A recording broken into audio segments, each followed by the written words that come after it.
What's up? This is the Nowhere to Go But Up podcast. I'm your host, Sean Dustin. This is episode 3. Today we're going to be talking about dating. If you get anything out of this podcast, or actually any of the podcasts that you listen to, help out the host or the show by rating, reviewing it on iTunes, subscribing. Producing a podcast is time consuming, can be expensive depending on what level your show's at, and hopefully you can give me a couple of minutes of your time to rate and review it. Reviewing it is not absolutely necessary. I mean, if you're an overachiever, go ahead and review it, but at least rate it. All right, that takes 2 taps of your finger on the podcast, the iTunes podcast app on your phone if you have an iPhone. Not sure on Android where it is you would find that. I guess whatever, like Spotify maybe has Android. I don't know. I don't have an Android. I have a Apple. So yeah, please rate me, give me a rate, review, subscribe. Any comments that you have, good or bad, hate mail, I don't mind getting that either. It's funny. All opinions are funny, or I'm interested in hearing questions to the show, topic requests, or anything you want to say to me. You can email me at nowheretogobutupnow@gmail.com. You can send me your own stories of dating or struggles, whatever. And if they resonate with me, I will either read it on the show or possibly ask you to be a guest on the show.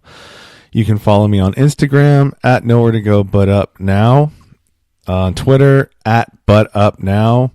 Facebook is Sean Dustin,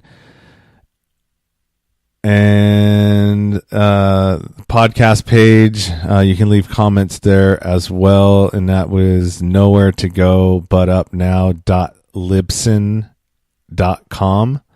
That's the podcast page for my host. And then I do have a website. I'm trying to get it up and going. I've also got a couple calls in to see if I can get an intern that knows how to do all that shit, because I really don't know. I could figure it out, I guess, but I'd rather just have somebody else that knows how to do it from the start, do it, and then learn from them. And so that's enough of housekeeping. Let's get on to episode 3. Welcome to the Nowhere to Go But Up podcast. This is your host, Sean Dustin. Welcome back if you're returning, and welcome if this is your first time. This is my third take. I'm trying to, I wrote this whole episode out, like 3 pages long, in an effort to try to keep myself on track. And on the last episode, you could hear in the end of it that I'm actually reading off of a piece of paper. I'm not really sure I like the way that sounded. So you're going to have to bear with me here, because I don't want to read this per se, but I want to kind of follow some of the points on it. This is the third, or like I said, episode 3. And this one, like I said, we were going to be talking about dating, online dating, because that's currently what I'm doing, and maybe try to start shifting away from the online dating and start meeting people, just straight up meeting them at places. I don't go to bars, and it's not really my place where I like to hang out. And so, yeah. That's what I'm going to be doing. So bear with me on this one. It'll be a little bit of me reading, and then, some of the stuff that I have a, good feeling about, or that have a strong opinion about, I'll veer off of it, and I'll talk about that a little bit and then jump right back into it. So the first topic is going to be being single with kids.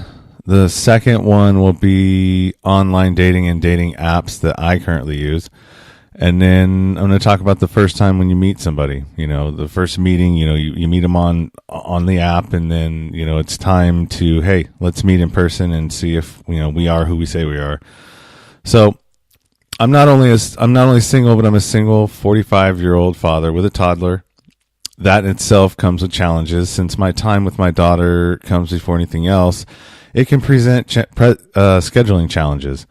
I don't have her 50-50 because my work schedule has me leaving the house at 4:30 in the morning. I have the better schedule to date of me and my ex. That's for sure.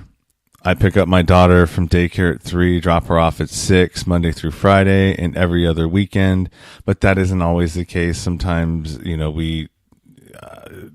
if I'm in the area and she's in the area, we're not doing anything, and she needs me to, she needs to go run some errands or do something, and she asks me, hey, can you come watch Sienna while I go do this or do that? And if I'm not busy, most of the time I'm cool with that.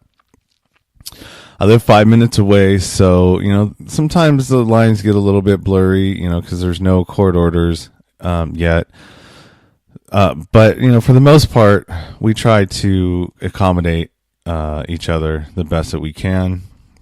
There's we don't have any custody arrangement yet, so that's fine. At some point there probably will be, though. And this brings up another thing that I started thinking about. Yeah, and I actually really have started thinking about this. I have the better schedule for dating. That's, pretty apparent to me.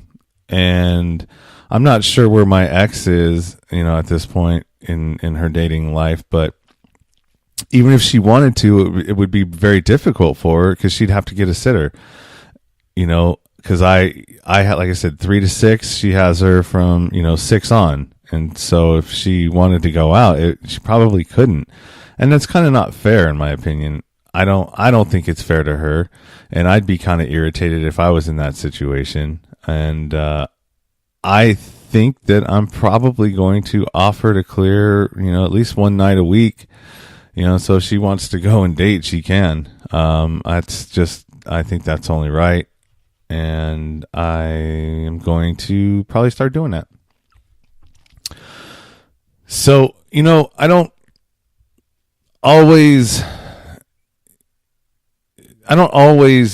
come to the right side of whatever it is automatically. I'm always looking at all the angles, and most of the time, eventually I end up in the right place.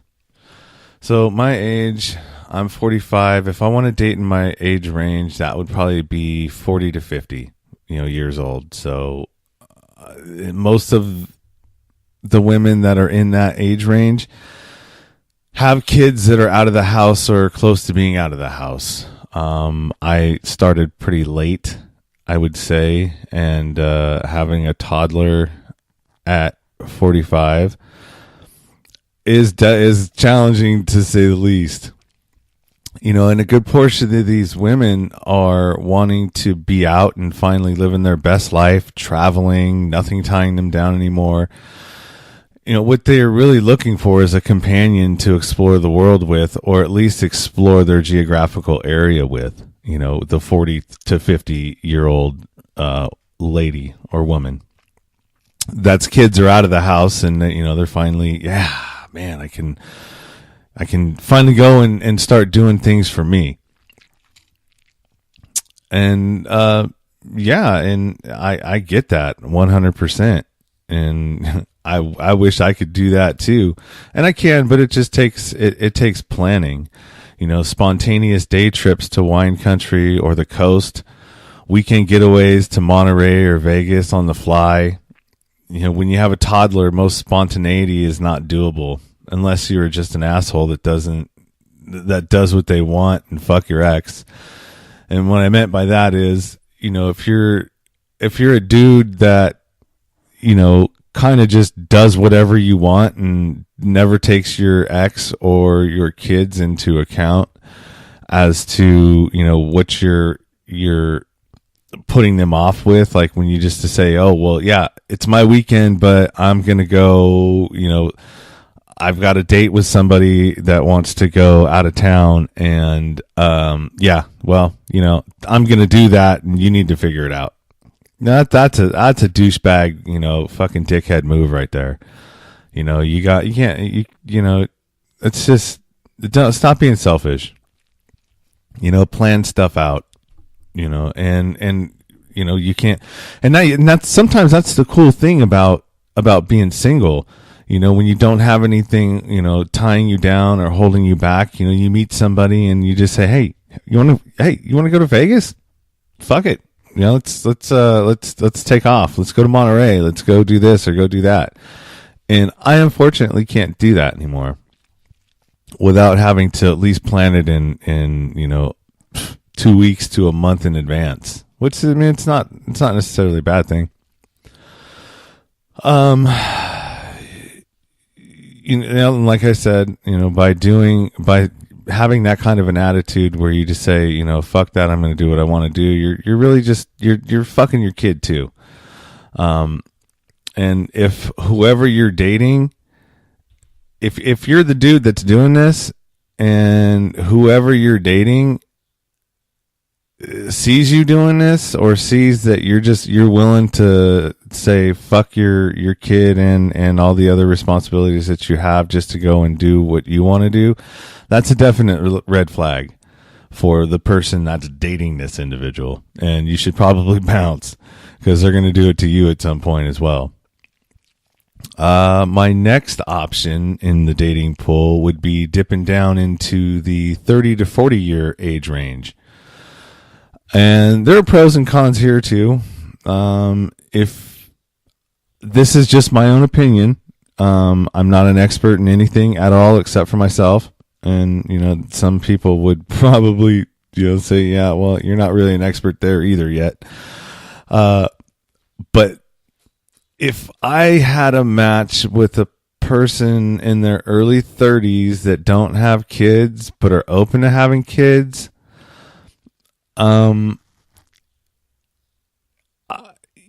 if I didn't want any more kids, I would probably avoid this match.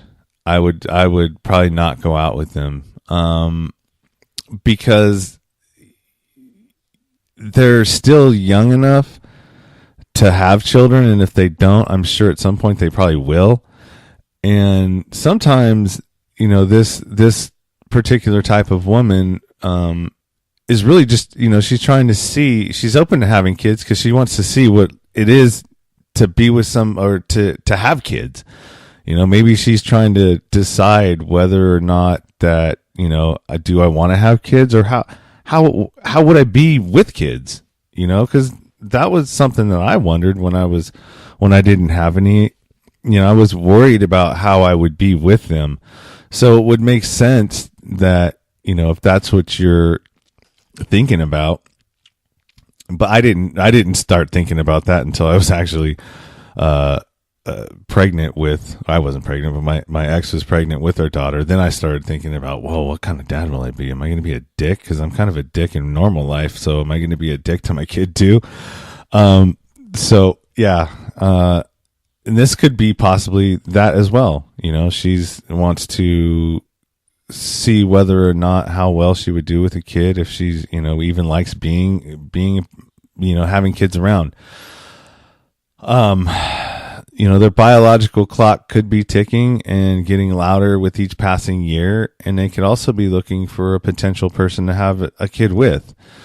Now maybe she's trying to see how you are with a kid, and maybe she wants to, she's looking, I don't know. There could be all kinds of different reasons why a younger person would want to date somebody who's older and already has a kid. I don't know. People do all kinds of different things for all kinds of different reasons. What I have written down here is, number one, by choosing someone that already has kids, you get to see what kind of father they are in action. Two, they get to see if they would even like being a mother or have mothering instincts. And the third one, and this, I think this one happens more than anybody will ever admit. I wrote this one sounds fucked up. I'm going to say it anyways. What kind of offspring you produce? In other words, do you make cute or ugly kids?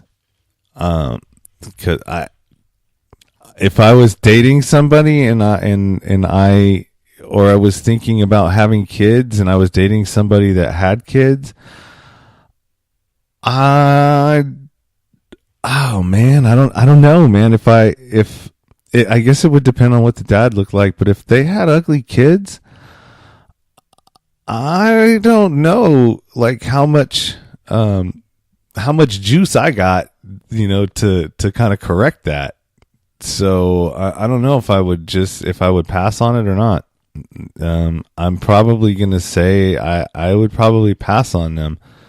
And unless they just had so much good shit outside of the fact that they had ugly kids, that I would just like, okay, well, they've got 8 out of 10 of the things that I would want that person to have.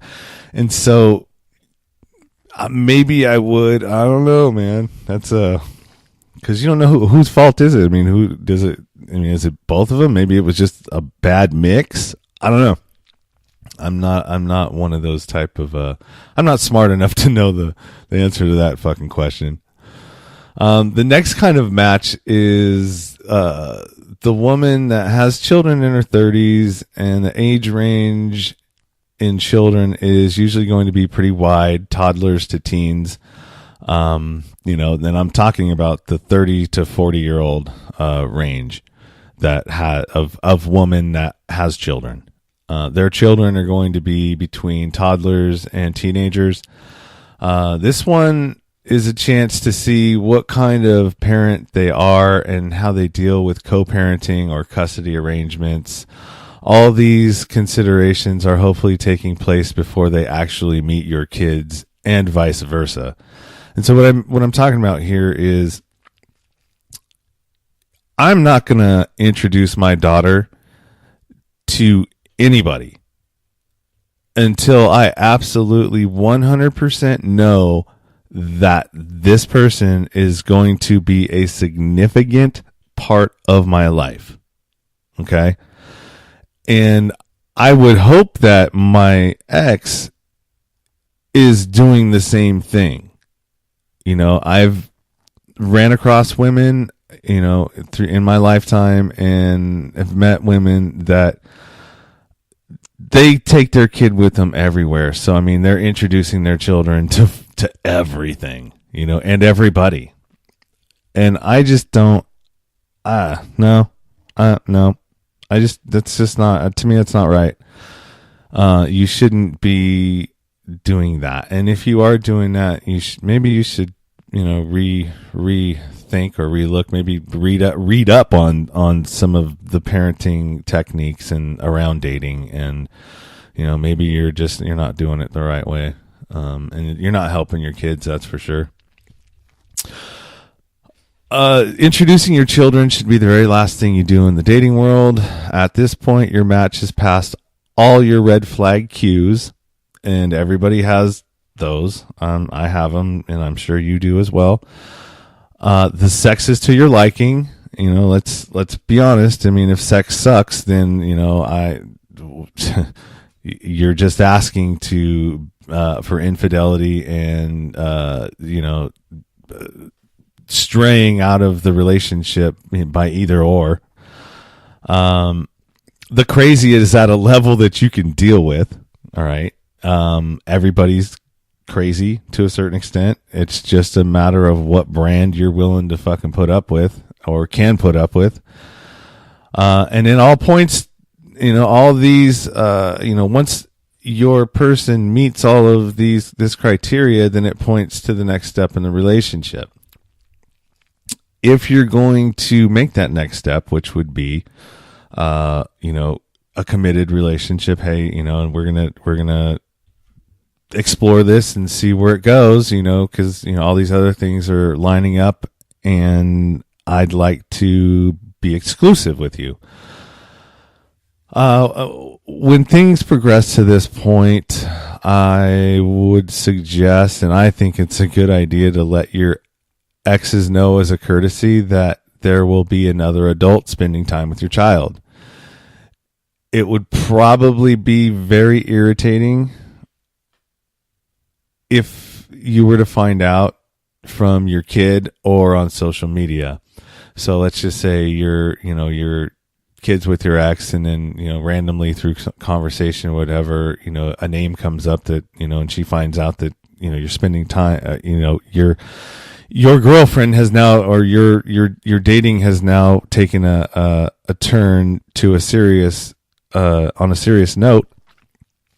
And there's going to be a person that's spending time with your child other than the two of you. Or social media, because you've posted a picture and there's three of you in there, and somehow it got to your ex, and so that would just be a shitty way to find that out. I would think that I would want the same courtesy from my exes that I'm going to display to them. This may or may not prevent a confrontation depending on how long you've been apart. If it has been 6 months or less, then yeah, if your ex is finding out that you've got a significant other within 6 months and they're spending time with your kid already, you're going to expect to have an issue with that with them. So you can see from the few things I've touched on here that there is a bunch to think about if you are a responsible parent. All right, and dating in today's world. Let's move on to online dating apps. There are definitely a bunch to choose from. For this episode, I'm going to stick to the ones I currently use. I have 10 downloaded on my phone. Of those, I only use like 4 of them. The other ones I just haven't cleaned up my phone and deleted apps that I no longer use. So Match and Zoosk are on hidden status currently. Match is just horrible. I have the people that hit me up on Match are usually older ladies that I just have no interest in, or just aren't like my type, body type, level of looks. It's just not. I just don't go there. I wish I there was a little bit better. Zoosk is another one that I really don't like. You have to pay for anything that you do. I don't know if you're a guy. I don't know if it's the same way if you're a girl, but like just to message somebody you can like, but you have no way to communicate with anybody on Zoosk unless you're paying. And that sucks, because I'm not going to pay for something that I'm not even sure that it's even going to work. So the 4 that I currently use that are active are Plenty of Fish, Bumble, Hinge, and Tinder. Yeah, those are the ones that I currently use. Bumble and Hinge and Tinder are the match or like apps, which means that you can't communicate with anybody until you're a match with that person. So they have to have liked you and you have to have liked them, and then at that point, boom, you can start messaging each other. Those are okay, and it definitely cuts down on people contacting you that you don't want to contact you. So Plenty of Fish is one of those where you can message anybody. And like with the match apps, there are upgraded things, or you can upgrade to unlock certain features, like knowing if they read your message. There's a couple of other ones that are like, unless you're going to be on these things and you're serious about, there are people out there that are just like super serious about finding that person, and I'm going to put all my efforts and energies into this, and I'm going to, and okay, well, whatever, you're crazy. A lot of these I feel like are just more for entertainment or to burn time. So Yeah, the Plenty of Fish one, you can message anyone at any time. And I've talked to a few women that that have a Plenty of Fish account or any of the other accounts.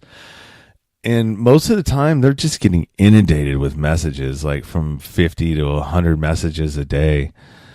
And it's like, how do you even manage that? As a guy, I don't get that many messages. I mean, and I feel like I'm an okay looking dude. I can, maybe if I was a 10, maybe I'd get a shitload of messages. I don't know. But if I was getting 50 or 100 a day, like, dude, so there's tons of people that are going to get lost in the shuffle on that, man. We'll just get buried in the bunch. And, at some point, probably after 50, you would be like, Jesus, I'm going to fucking keep going. So even if you had a good connection with one of your messages or people that you're messaging, if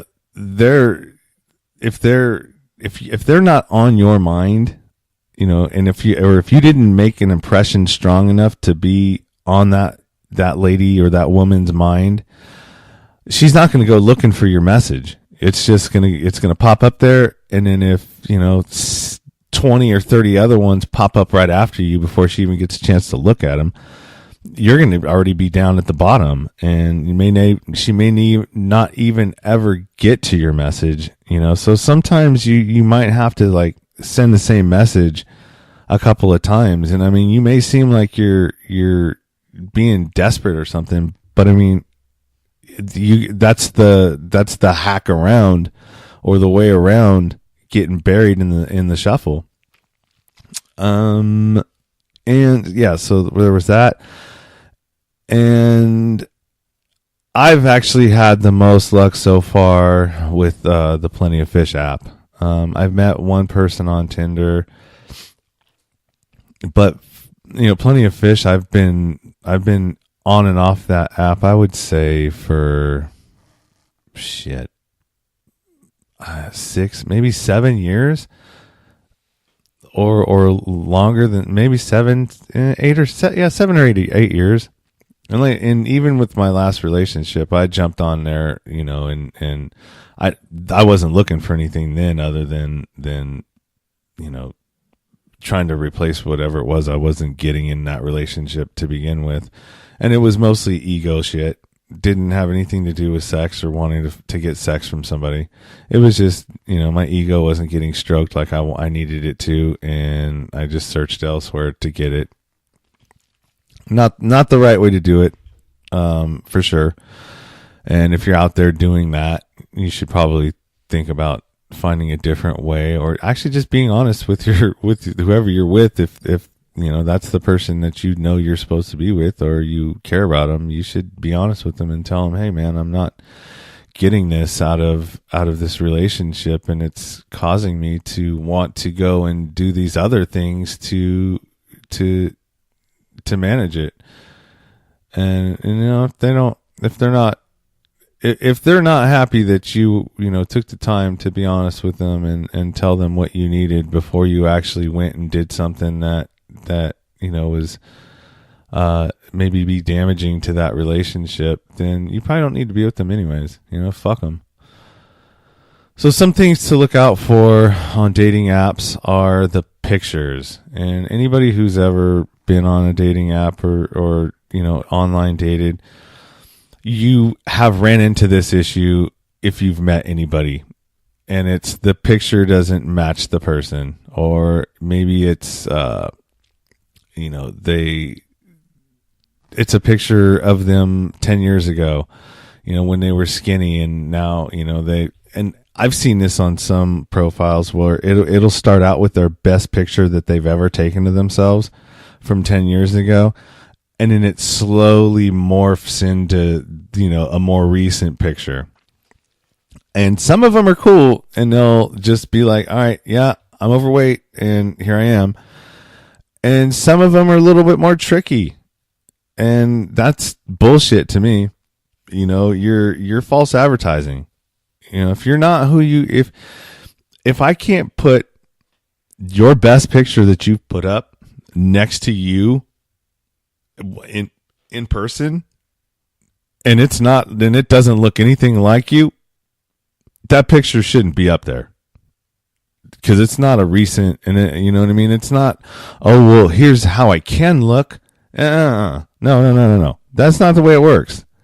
It's not about how the fuck you can look. It's about how you do look. You know, I'm not basing my decision to respond to your profile based on what I think you can look on a picture from 10 years ago. You know, I want to know what you look like now. I don't want to have to go, okay, you're a fixer-upper. I can, you with a little bit of weight loss here, a little bit of this, maybe you can look like the person that I need to have. And that doesn't work either. So, as much as you women sometimes want us to be honest and all these other things. Well, come on, man. You're already starting off before anybody's even met, not being honest. And it's not being honest about how you really look. And I get it, man. Sometimes, we're not where we want to be physically.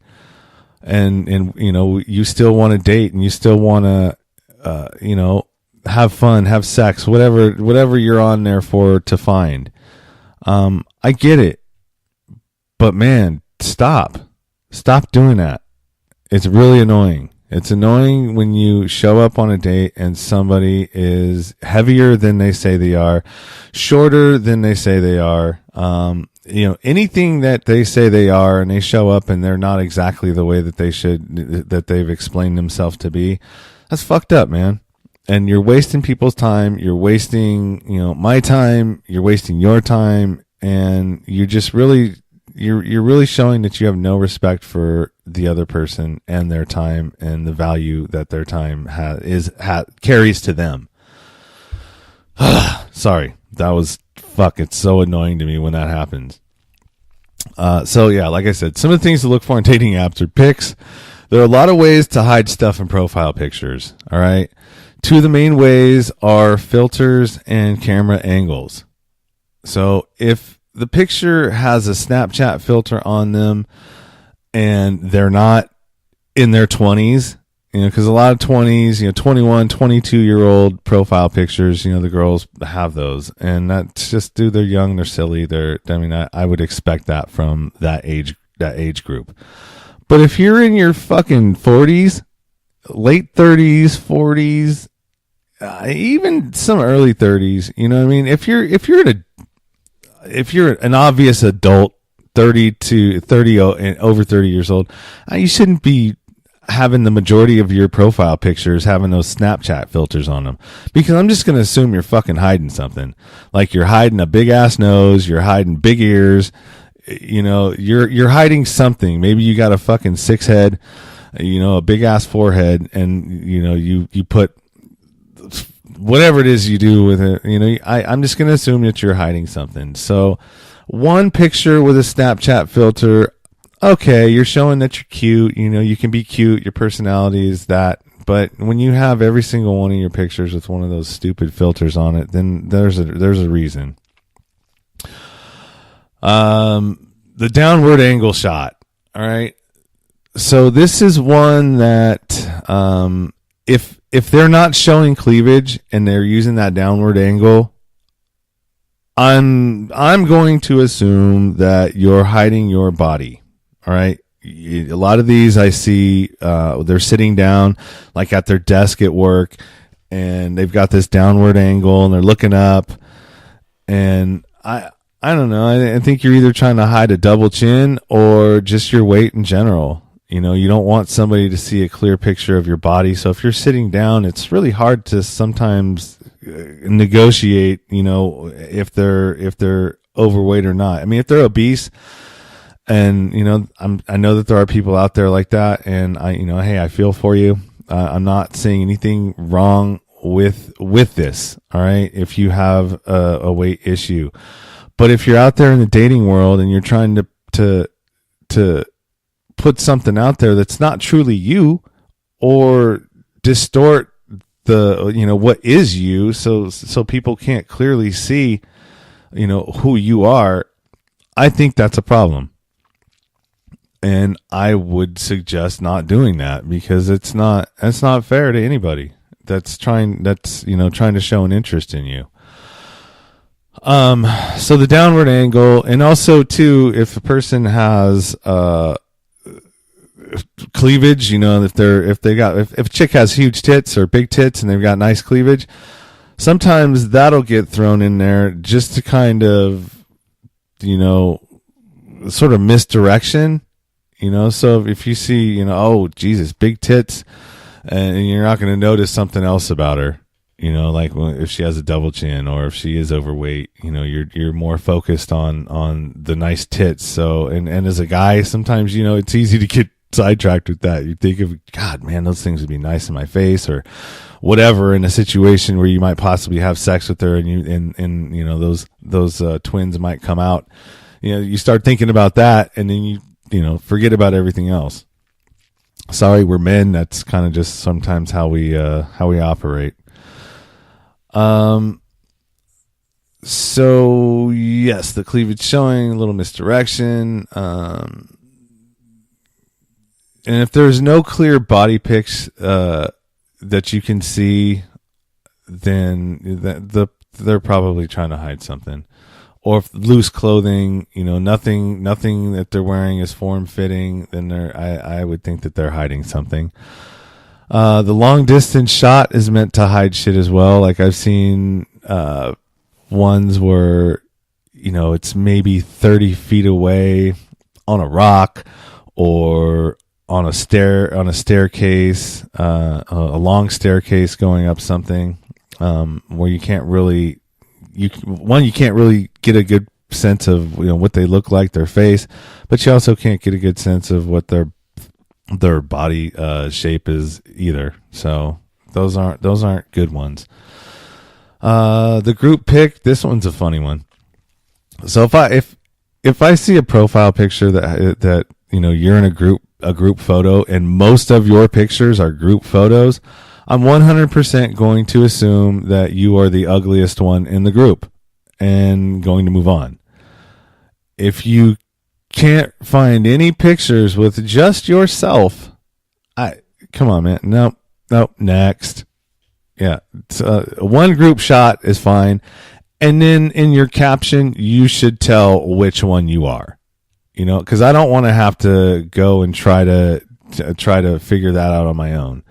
If you're trying to present something to you and it's not a clear presentation, then it's the onus is on you to make it simpler for me to figure out who the fuck you are in that photo. All right, plain and simple, and that's my opinion on it. And then bad quality photos. So if you've got photos that are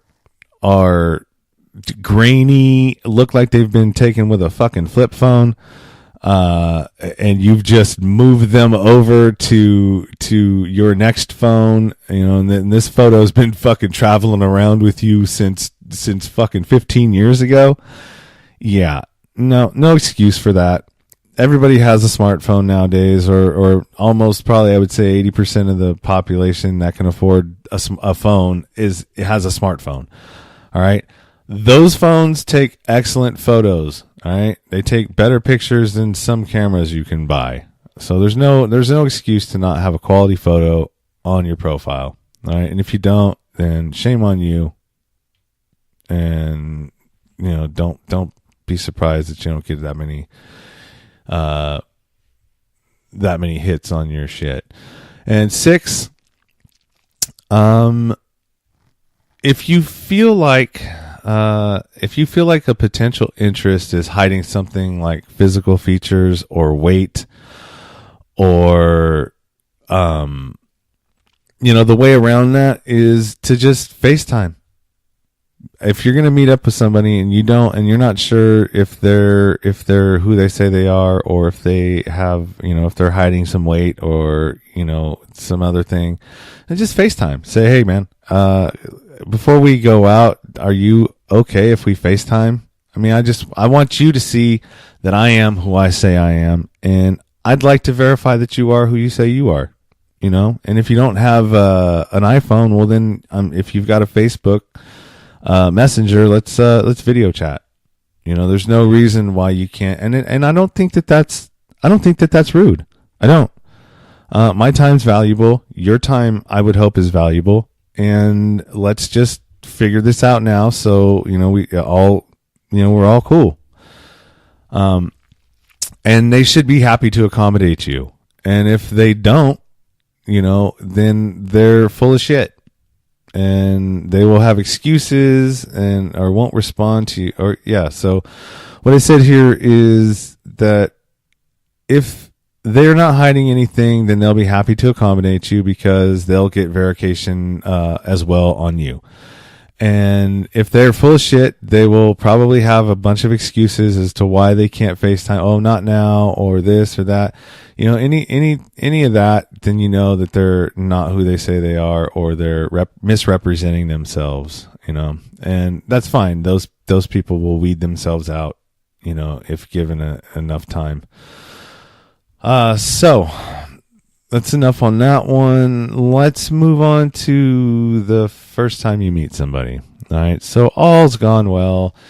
They've gotten through all of your criteria, and now you say, all right, well, let's meet up. All right. I don't know about you, but I don't have a whole lot of time and money to waste on this portion. All right. So if you're a guy or a girl too, I mean, you know, a lot of times now, you know, first dates are Dutch, because nobody wants to feel like, you know, if I spend an exorbitant amount of money on a meal for you, that now, you owe me something in return for that meal. Yeah, well, I don't know. I think the way to eliminate all this is to just, you know, go Dutch, you know, the first time you meet.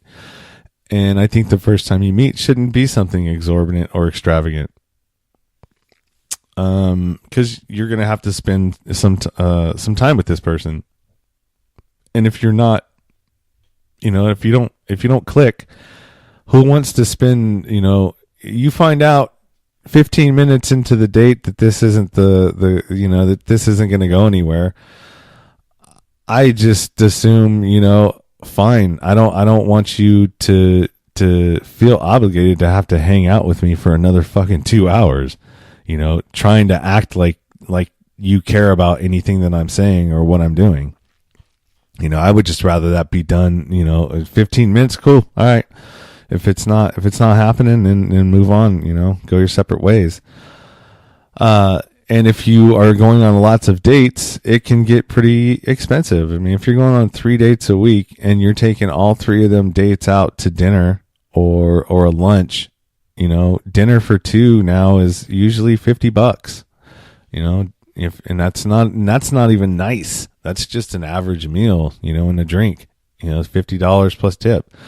You know, so $150 a week, you know, $600 a month. If you're going on 3 dates a week, you know, and not even going to nice places, it's just an average spot, you know, 1 drink, 1 meal, or 2 drinks, 2 meals, and, you know, and depending on whether or not, you know, you're picking up the tab or you're splitting it with somebody. So back to what I originally was going to say is that I go something simple, quick, like coffee or a drink. For me is usually best. That way you get a chance to see them, to make sure that, you know, they are who they say they are, that they're, you know, at least somewhat close to, you know, their body in their pictures. And and get a sense of their personality. So 1 cup of coffee, 1 drink can definitely get you enough information to figure out whether or not you want to, you know, continue this elsewhere or, you know, continue to a second date if there's, you know, not enough time or you didn't schedule enough time to do something after. And that's also a strategy as well. You know, if you're the type of person that doesn't want to, you know, continue a date, because some dates will continue. I've gone on one where, went for a drink, and then, went to another place after that, and then had a meal and got to know each other a little bit better. And so, 15, one drink, half hour, half hour is usually enough time to figure all that stuff out, whether you want to continue on. And then also to ask the kind of questions that are important to you. So, if you're going to have a limited amount of time with somebody, and there are certain things that you have that are important to you, like deal breakers, whatnot, for dating somebody, I would get those out immediately. That way you can, not fuck around and waste a shitload of time with somebody who, has 3 of your deal breakers, or even one of your deal breakers. I mean, that's why you call it a deal breaker, and you should stick to that, because it's only going to get you a more compatible match down the road if you adhere to all of your deal breakers and don't compromise on those. I mean, you can compromise on other things, but don't compromise on the deal breakers because somebody else has. Okay, well, yeah, he doesn't have this or that, but he's got this, and that. But eventually, those deal breaker things are gonna creep up on you, and it's not gonna work out. It may, but I think most time it won't. So. Yeah, this helps to keep the costs down. So, I mean, even if you do pay for that individual's shit, you're only paying $25 at the most. 2 drinks, maybe, $20-25 with tip. I live in the Bay Area, so I mean, if you're in somewhere else, it may be cheaper. A cup of coffee, I would say about $15. For if you pick it up. So yeah, it helps to keep the costs down. It limits the amount of time that you have to be around this person in case it isn't working out, or you don't feel a connection, or there's just something that you don't, it's just off, whatever it is. You're not forced to have to be around them for a whole meal. I don't want to invest more than I have to in you until I know you are the person I thought you were.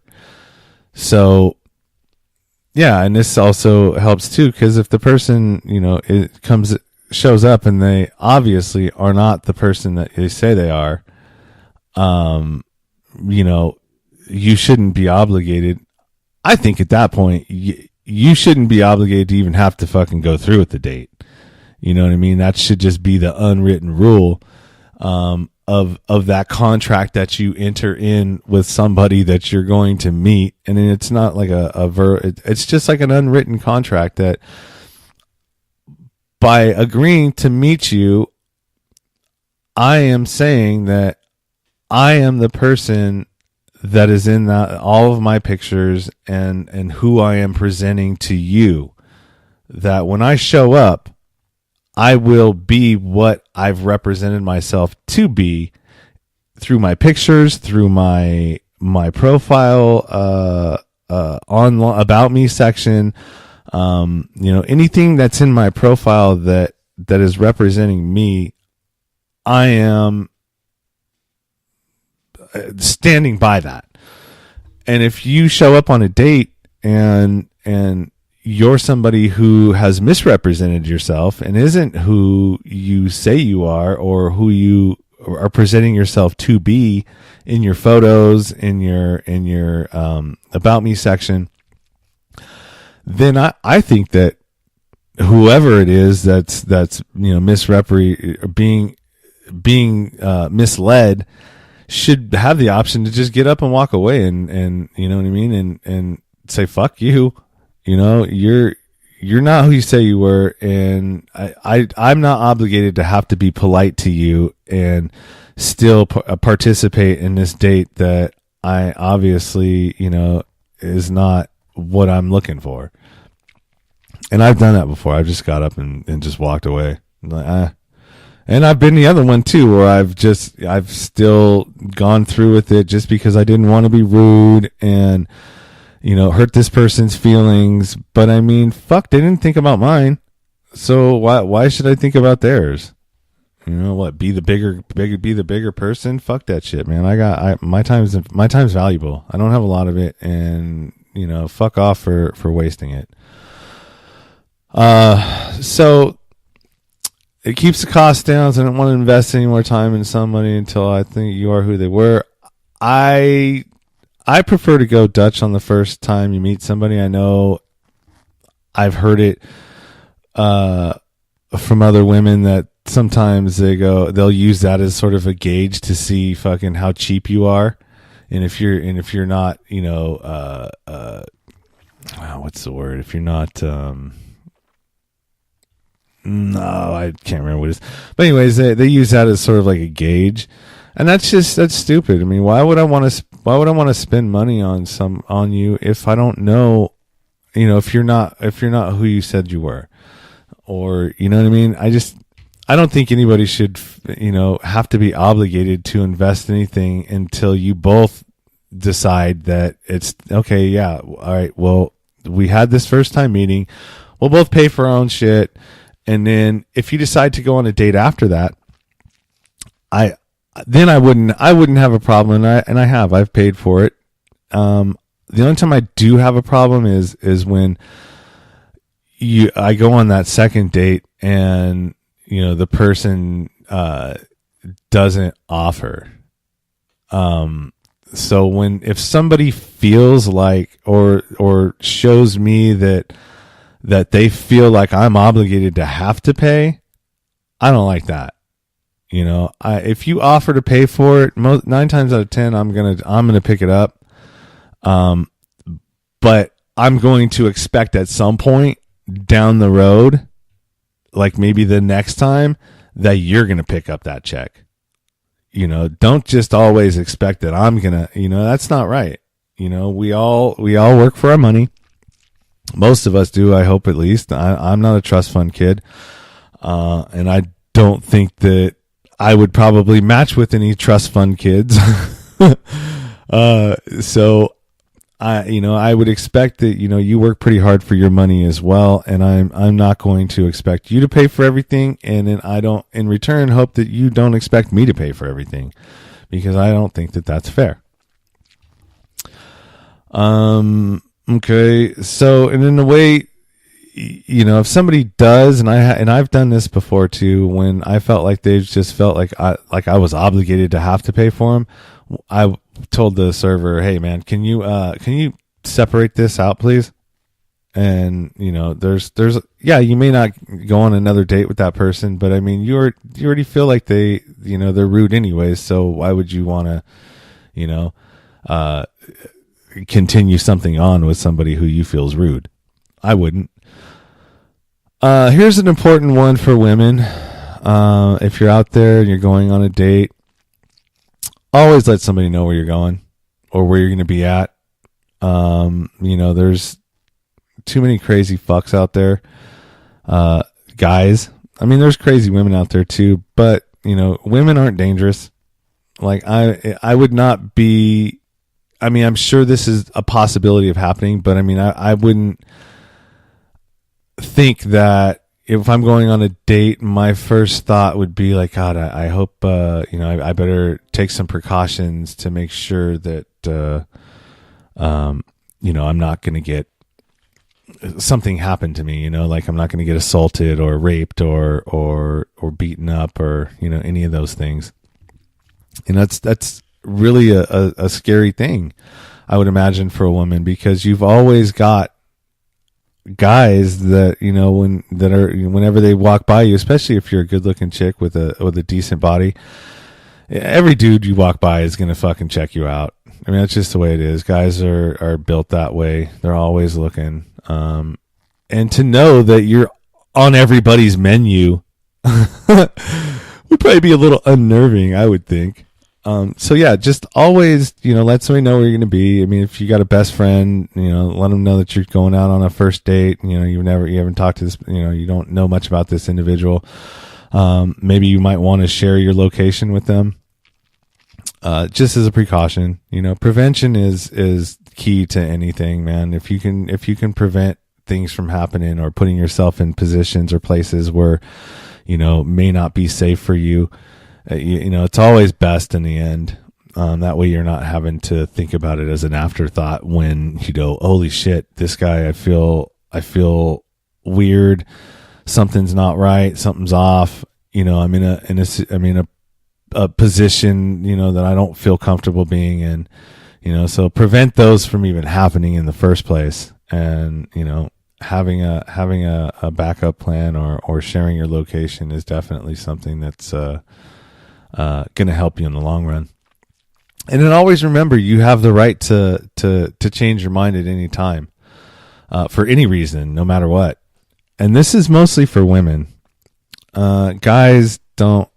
If a guy, most of the time, if a chick is throwing herself at you, unless you just know that this broad's nasty, and there's a good chance that you may catch something by having sex with this person, and unless you're just whatever.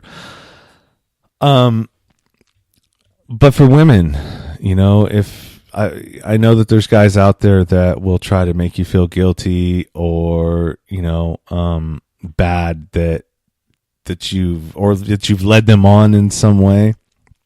Look, even if you've made it all the way to the bedroom and are completely naked and something has made you decide to change your mind, you are not obligated to have sex.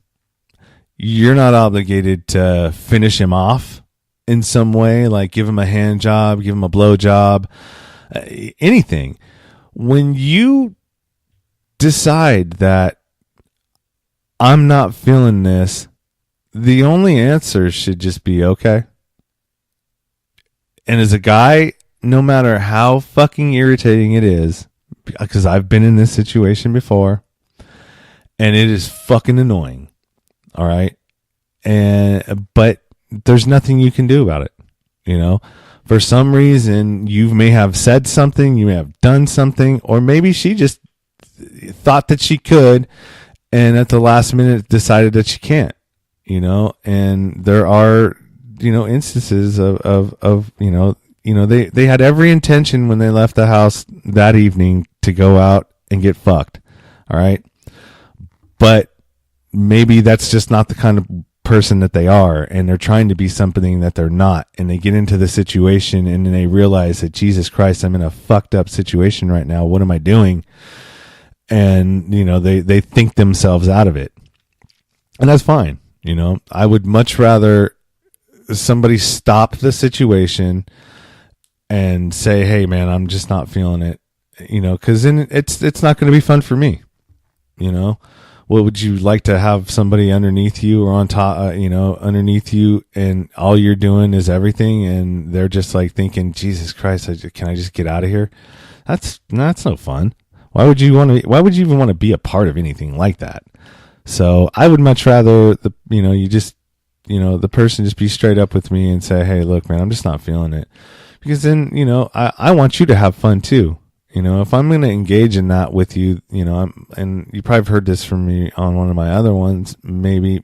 But yeah, my intention is to give you the best possible experience that you can have, so that you want to come back and do it again,